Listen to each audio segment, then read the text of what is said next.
depende del país donde estén, buenos días. La idea del webinar de hoy es presentar soluciones industriales de la línea Planet Technology. Ahora, cuando partimos como título de por qué es industrial, primero es porque va a estar en lugares apartados, digamos, que son lugares que se denominan desatendidos, que es difícil acceso a llegar a ellos, y por lo tanto lo que tú quieres es una solución que funcione y que no tengas que ir a revisar o que tengas que ir a ver si está operando o que de repente no funcione y tengas que tomarte mucho tiempo para llegar al lugar, abrir el gabinete y ver si el equipo, ¿qué le pasó? Se fue la fuente de poder, se quemó el POE, se quemó la fuente, el transformador o lo que sea. Entonces, normalmente cuando están desatendidos también están expuestos a veces a climas o ambientes agresivos. Si está un equipo dentro de un gabinete que está en exterior, está expuesto al sol o al frío y por lo tanto, o a la humedad, a la lluvia, y hay una serie de condiciones que tienen que cumplir para que puedan resistir.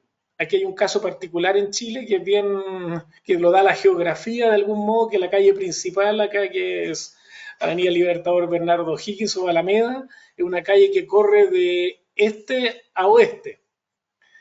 Y esa calle, para hacer los dos lados en el fondo, porque es bidireccional, pero el sol cruza de este a oeste en verano. Entonces, en la primera etapa de un proyecto del Ministerio de Transporte, instaló computadores industriales en gabinetes estancos sellados IP66 sin ventilación, sin celosías. Y resulta que en verano los computadores industriales se quedaban pegados. ¿Por qué? Porque obviamente el sol pegaba todo el día, desde las 9 de la mañana hasta las 8, digamos, de la noche, el sol pegaba directo sobre los gabinetes, con temperaturas en el exterior de hasta 34 grados a la sombra, lo que elevaba la temperatura probablemente incluso más allá de los 70 grados al interior del gabinete. Entonces había un bloqueo. Entonces se le dieron las peores condiciones. Exposición al sol todo el día en verano y por lo tanto los computadores, aunque fueran de carácter industrial, no podían soportarlo. Eso llevó a hacer modificaciones y agregarle celosías arriba, que son los orificios a los lados, arriba y abajo, para que el aire circulara de mejor forma y con termostatos y ventiladores para que se activaran y pudieran disminuir la temperatura. Entonces, hay condiciones que hacen que sea necesario ocupar equipamiento industrial y chequear las temperaturas de estos equipos industriales. Polvo, vibración, humedad, ácidos, golpes, son condiciones que pueden estar expuestos equipos en ambientes agresivos. Entonces, los equipos que van a esos ambientes agresivos se denominan equipos industriales. Ahora, ¿qué se busca finalmente? Somos de red de comunicaciones, es mantener una red estable en el tiempo, que funcione, que tenga un buen uptime, que tenga muy pocas caídas, que tenga una alta confiabilidad. Entonces, ojalá tener un equipo que no requiera mantención. Y cuando se habla de libre de mantención, también se habla de sin partes mecánicas que fallen con frecuencia. Y por eso es importante ahí cuando dice sin partes mecánicas que fallen, es que ojalá, por ejemplo, no tengan ventiladores. Los ventiladores es un motor, es una parte mecánica que puede llegar a fallar. Entonces, ojalá que el equipo sea sin ventiladores. Si no tiene ventiladores, no tiene partes mecánicas que puedan fallar y por lo tanto tiene una mayor resistencia. Pero además de eso, de que no tenga partes mecánicas, obviamente los chips que están adentro, las tarjetas y todo tienen que estar preparados para resistir esas temperaturas. Si uno mira la figura que aparece acá, habla de que los switches industriales nuestros están en promedio entre menos 40 grados Celsius la resistencia hasta más 70. En este caso aparece uno que te llega hasta 75 y que tiene temperatura extendida. Es un buen rango de temperatura para ir de frío extremo hasta, digamos, altas temperaturas que se pueden dar en condiciones de verano en Chile y en Perú, y también en cordillera, que podemos llegar hasta los menos 20, menos 30 o incluso hasta los menos 40 grados. Entonces, por eso es tanta la importancia de contar con equipos robustos que nos permitan mantener una red activa todo el tiempo. Resistir las vibraciones, en el caso de equipos que trabajan para minería arriba de un vehículo o en un tren que está todo el tiempo moviéndose. El polvo que se mete por todas partes y por tanto requiere niveles de protección de polvo. Variaciones eléctricas, campos electromagnéticos que a veces influyen, como al ser un recubrimiento metálico completo, producen el efecto Faraday de una jaula de Faraday que impide que ondas electromagnéticas externas afecten el equipamiento electrónico interno y por lo tanto somos mucho más resistentes a las variaciones electromagnéticas. Eso es parte de la componente de los equipos industriales. Ahora, en el mercado te vas a encontrar con clientes que te quieren convencer de cosas que son poco convincentes. Te dicen, no, es que yo me compré un equipo TP-Link en plástico, digamos, un router 4G TP-Link, y voy y lo pongo en una caja estanca IP66 y, ¿cómo se llama? La cierro y el equipo me funciona bien. Y saca la antena por un orificio, digamos, la antena de 2 dBi que trae el equipo y dice, y a mí me anda impecable. Por eso aparecieron los índices de protección, por eso aparecen los IP para medir el nivel de polvo que puede aguantar el equipo, el nivel de humedad que puede aguantar, aparece el índice de protección IK que habla de los golpes que se mide en joule, digamos, un golpe, cuánto puede resistir el equipo en el caso de condiciones extremas, y normativas que son como las normativas ferroviarias como la EN 50-155, que son para trenes y metros, que principalmente hablan de temas, bueno, habla de un montón de temas en realidad, ¿eh? Vibraciones, la soldadura de los equipos, el tipo de tarjeta de los boards que va adentro, digamos, cómo resiste las vibraciones, de la resistencia a la parte electromagnética. Hay una serie de parámetros que mide esa norma y que permiten decir que un equipo es apto para montarlo arriba de un tren.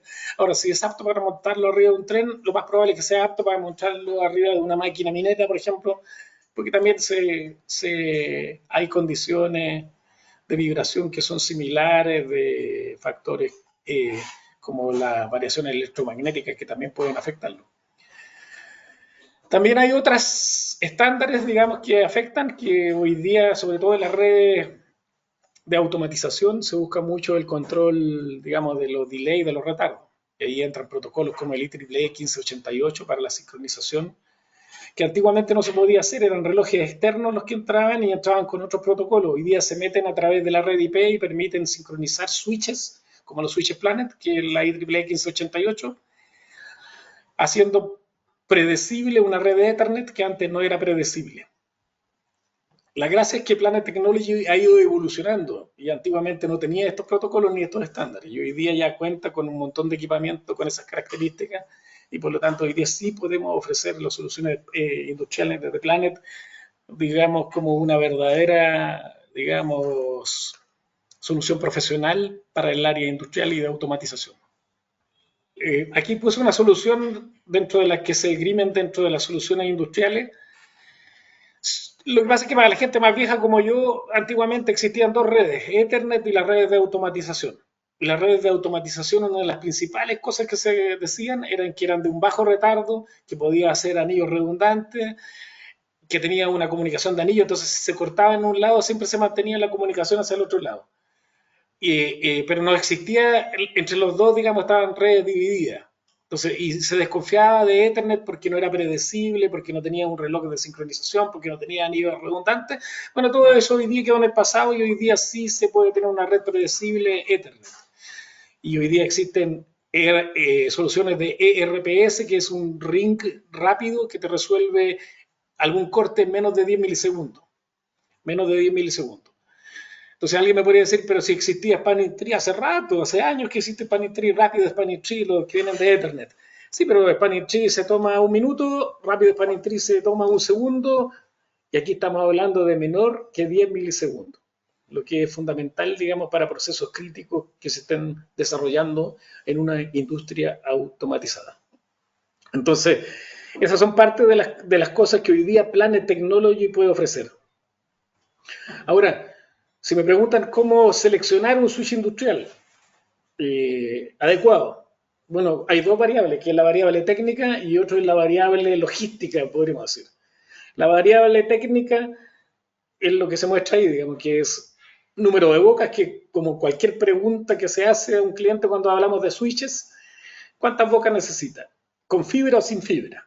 Porque pueden venir con módulos SFP para conectar. ¿Qué nivel de protección? Eso va a depender de la aplicación que lo hayamos a colocar. Si lo vamos a colocar adentro de un gabinete, probablemente nos baste con un IP30 porque no tenga que resistir humedad, más temperatura y polvo, o un IP40, entonces un IP44, no sé, con PoE o sin PoE.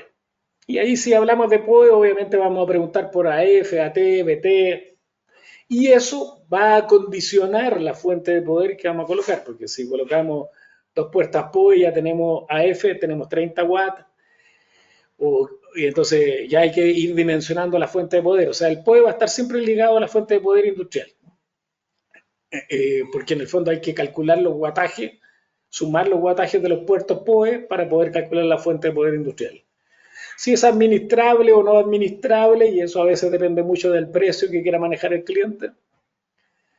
Si es Real DIN o Amuro, porque hoy día ofrecen dos posibilidades. Hay switches Real DIN que van directo al Real DIN que está en el gabinete, o a veces se quiere poner en un muro o en alguna otra tipo de instalación. Ahora el de muro hemos descubierto que es más económico que el Real DIN, por lo tanto muchos clientes de videovigilancia a veces prefieren el de muro, que igual lo instalan Real DIN, por un tema de que el costo es menor. Y las alimentaciones, siempre hay que tener ojo con las alimentaciones, porque hay veces que el cliente tiene la fuente de alimentación. Es decir, el cliente ya tiene paneles solares, ya tiene una fuente de poder, entonces hay que estar muy atento a los voltajes, porque igual dentro de los switches Planet hay variaciones. Hay algunos que trabajan entre 12-24, otros que trabajan entre 12-24-48, hay otros que pueden tener también capacidad AC, entonces hay que estar atento a la fuente de alimentación para chequear el switch o el router si es adecuado para eso. Y lo otro que aparece es que dentro de los switches, porque los switches tienen bocas, Ethernet, PoE, fuentes de poder, que en este caso muchos de ellos son redundantes, que pueden poner dos fuentes para en caso que falla una. Pero también hay posibilidad de hacer cosas entretenidas con los equipos. Muchos de ellos traen puertas de entrada y de salida o conectores secos de entrada y de salida que pueden gatillar acciones frente a determinados eventos. Aquí tenemos una pregunta. ¿Cuál es la familia de los switches industriales que son Amuro? En realidad el switch puede tener las mismas capacidades industriales que el switch Real DIN. La diferencia es su presentación física, que la vamos a ver en un rato más. Uno es, digamos, su configuración es como rectangular. No, pero mejor lo miramos porque es más difícil de explicar, digamos. Pero simplemente es un formato de switch, un formato distinto a nivel físico, digamos, de presentación física. Lo vamos a ver en un momento. Se hizo un experimento, digamos, que el cliente lo solicitó. Y si uno mira acá, están las entradas y salidas digitales.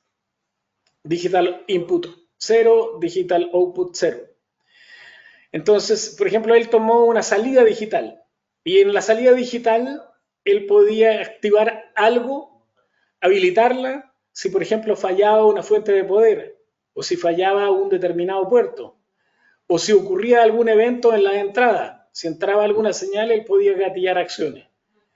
Y también fallas de fuentes de poder acá, como dice acá, qué fuente de poder falló y gatillar eventos.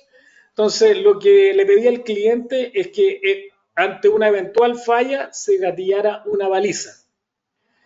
Podemos seleccionar ya sea el 1 o el 2 en caso de falla. El port fail en este caso sería cuando uno de los puertos donde nosotros tenemos conectado un dispositivo final falla.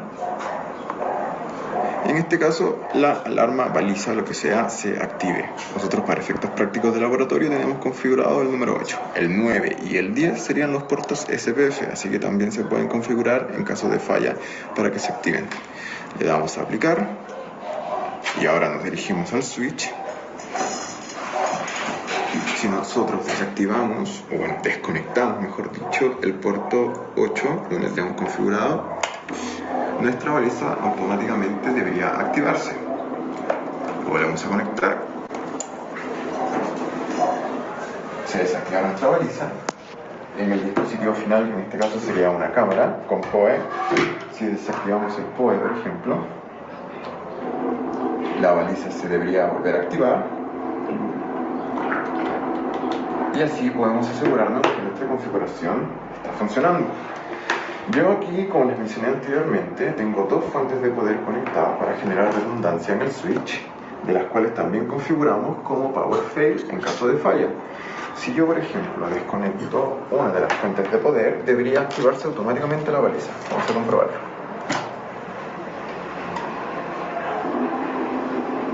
Como vemos, se activa. Si la volvemos a conectar, la señal digital se desactiva. Ok, eso es, por ejemplo, una de las muestras de lo que se puede hacer con lo que estamos hablando. O sea, hay bastante, podríamos haber ingresado a lo mejor a otra acción, que algún contacto seco hubiera entrado, como la apertura de una puerta, y eso hubiera gatillado algo, una acción. Pues, entonces, hay varias cosas que se pueden hacer que son ya casi del campo de la automatización dentro de los equipos industriales, lo que le da, digamos, ciertas ventajas, digamos, para su utilización. Ahora, aquí hay una temática que es bien grande, porque si ustedes abren el portafolio de soluciones de Planet es tremendo, es inmenso y hay una cantidad de equipos que son muy grandes.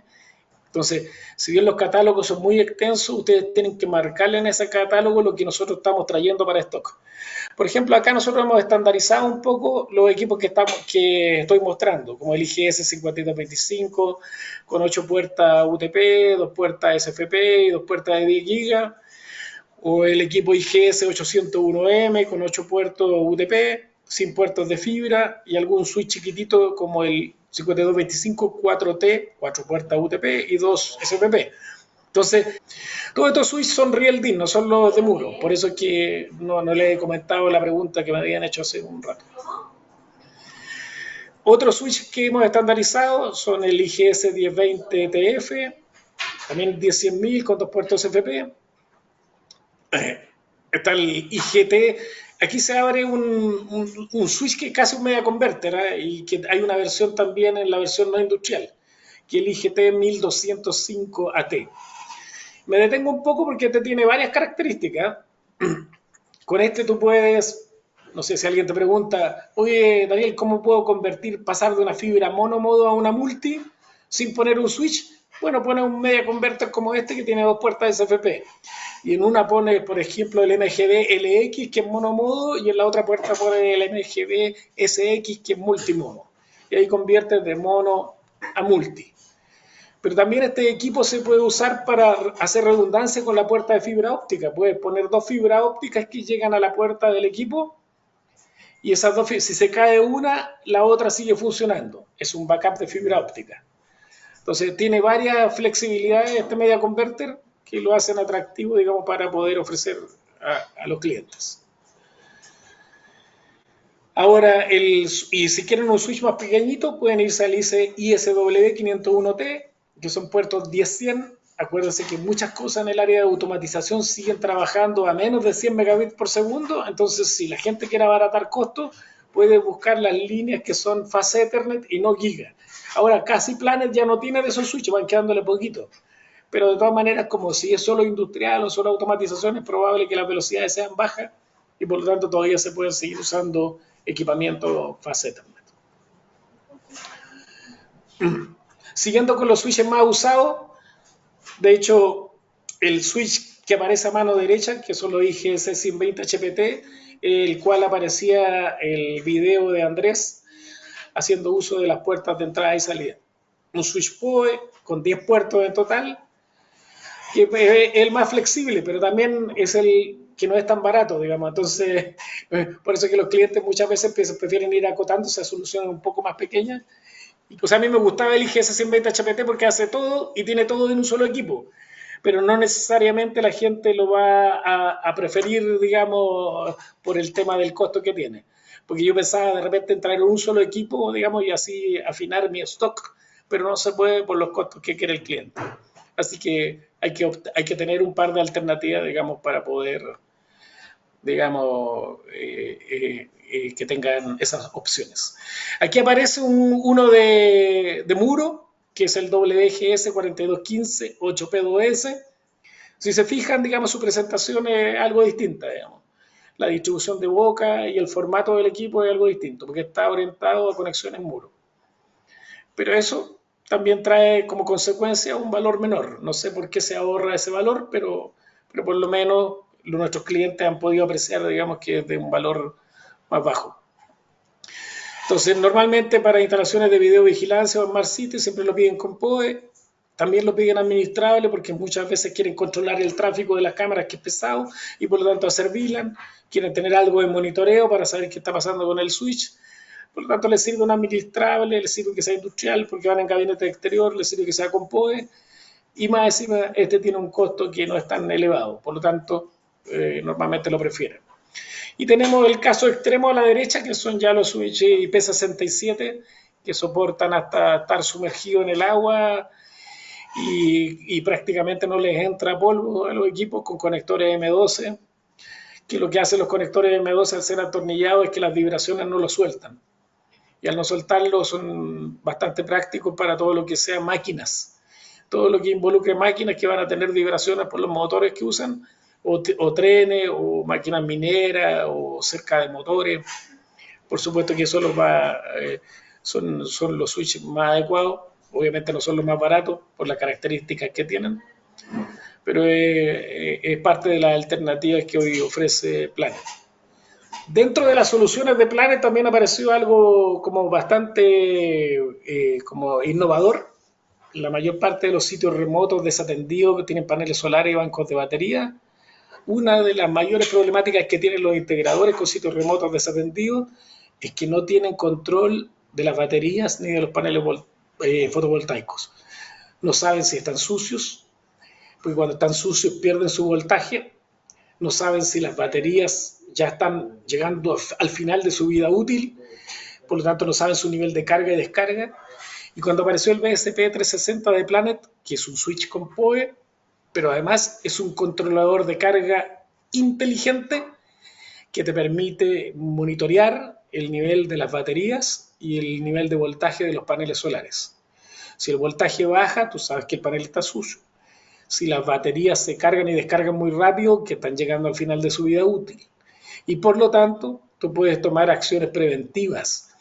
Por ejemplo, hay sitios acá que tienes que pasar de un bote, tomar un ferry, llegar a una isla, de ahí tomar un bote y llegar a otra isla para subirte a una torre y cambiar las baterías. Y eso había que programarlo obligatoriamente cada un año, por decir algo.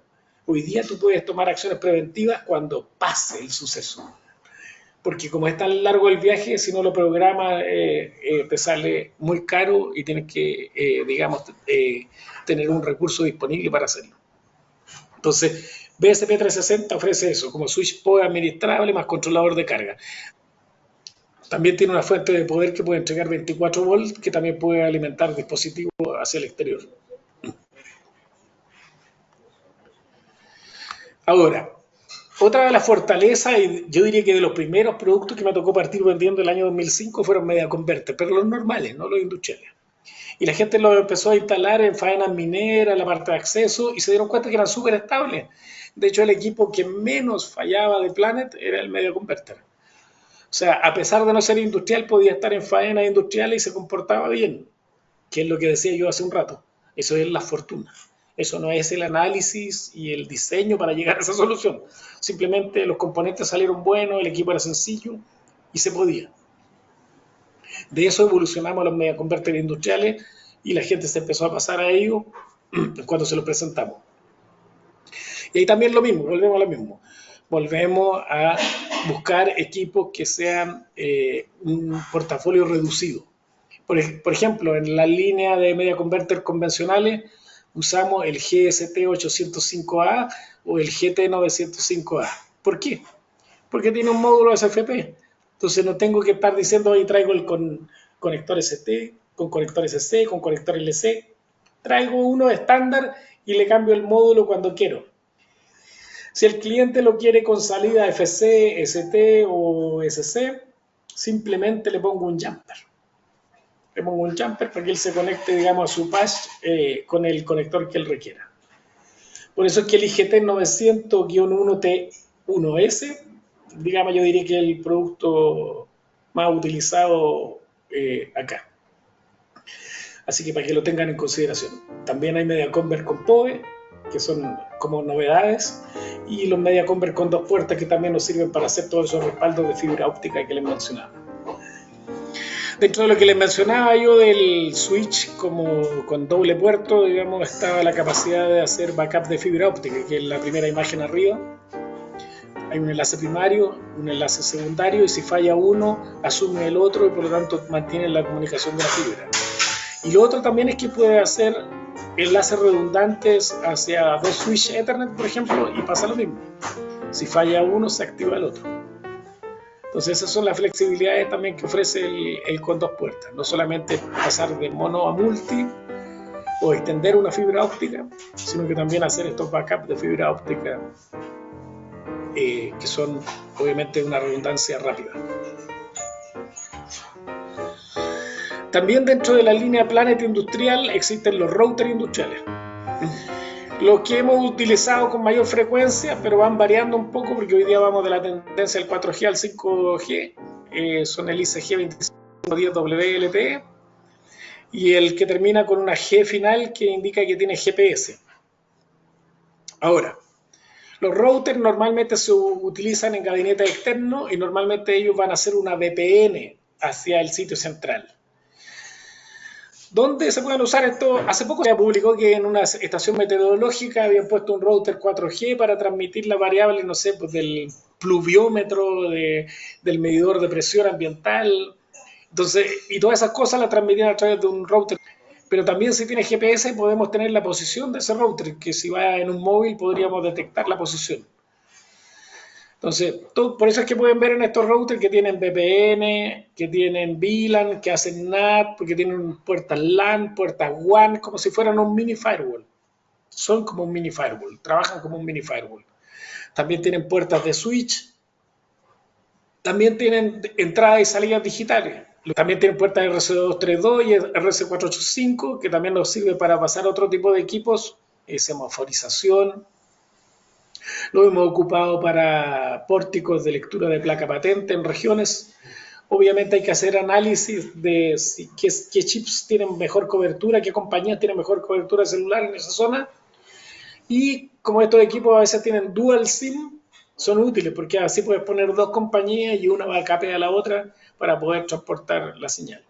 Recuerden que estamos usando una red pública 4G o 5G, y por lo tanto las velocidades que vamos a tener no son garantizadas y por lo tanto son para bajo tráfico, no son para alto tráfico, y si pasan cámaras van a pasarlas en mediana resolución, son para otro propósito, pero también aplicables. Entonces, para cualquier lugar donde haya que transmitir variables de no tan alto tráfico y haya cobertura de señal 4G o 5G, una solución de estas características puede ser viable. Lo que se hace normalmente ahí es pedir algún plan especial de minutos a las compañías que se compran esos planes para que tengan, digamos, como una red más estable.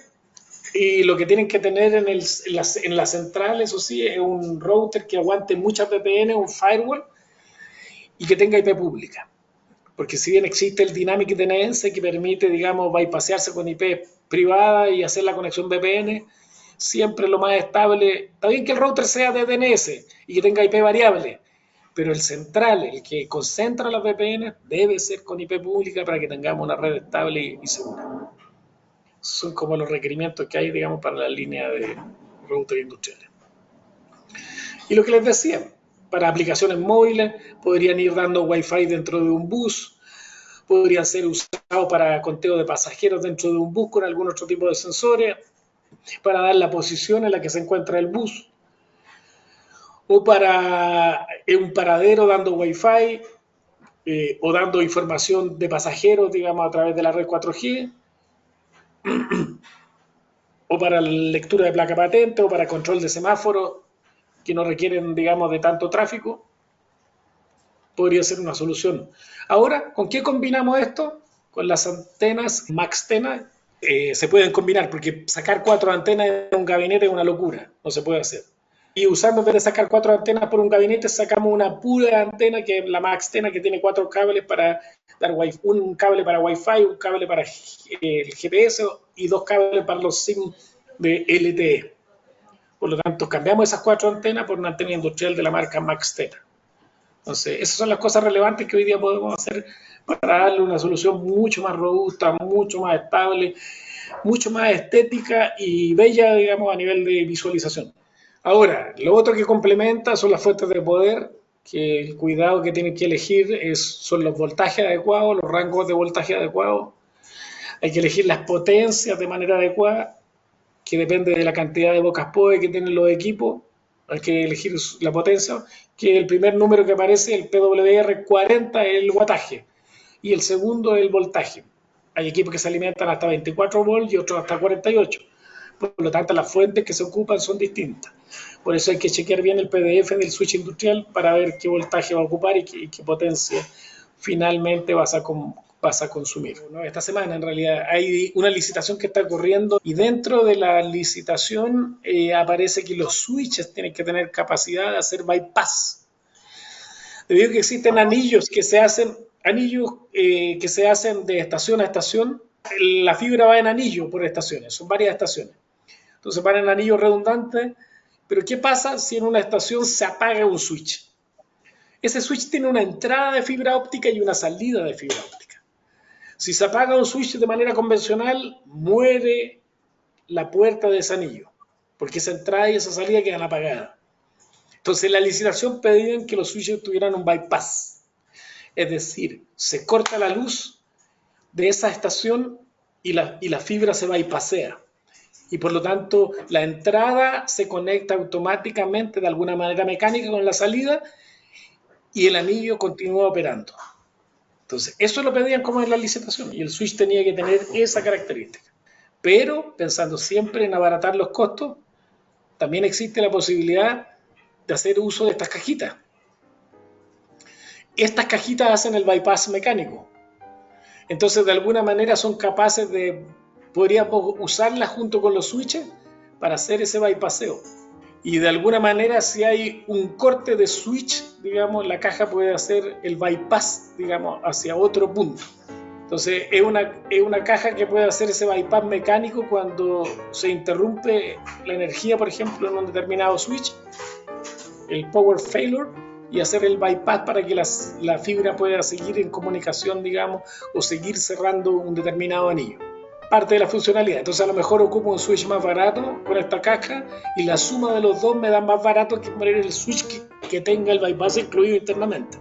Entonces, son parte de las alternativas que podría tener, digamos, dentro de las soluciones de Planet. Bueno, chicos, eso es lo que les tenía para mostrar el día de hoy, y si hay alguna pregunta que me la hagan. Vale, muchas gracias a todos y bueno, y seguimos avanzando. Y nos vemos.